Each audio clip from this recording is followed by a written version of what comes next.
Mr. Trump ought to know that we should not speak to people from a position of weakness. Senator Paul should know that as well. One of the reasons I've said that I would not be talking to Vladimir Putin right now, although I have met him as well, not in a green room for a show, but in a private meeting. Bit of reaction right there from Carly Fiorina. The cheering, sometimes the booing, often from the crowd, made it easy to tell what got the audience fired up. But what about the audience watching on TV or streaming live online? Jo Ling Kent was in charge of watching that part of the debate. Back live in Milwaukee. Joe, who was the most talked about candidate on Facebook during the primetime debate?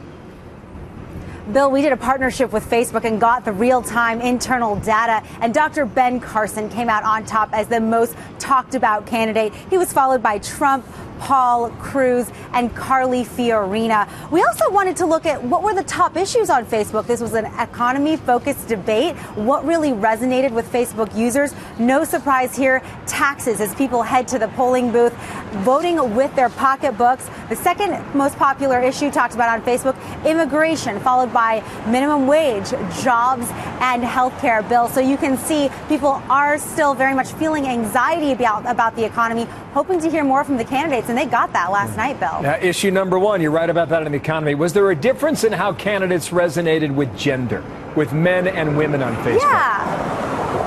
Actually, there was. If you take a look at men on Facebook and who they were talking about, their number one candidate when it came to discussion and volume was Senator Rand Paul. And that's really because he was talking a lot. He had a moment with Senator Rubio in which he talked about military spending and the size of our military. He was followed by Carson, Trump, Cruz, and Fiorina. Then if you flip over to women, who were they really talking about? It was different. Ben Carson, who continues to resonate with women in Iowa especially, took the top tier there. He was followed by Trump, Cruz, Paul, and Fiorina. So a lot of the same candidates very much taking the lion's share of the conversation on Facebook. But I want to point out one person missing from all of the lists, coming in dead last on Facebook, Jeb Bush of Florida.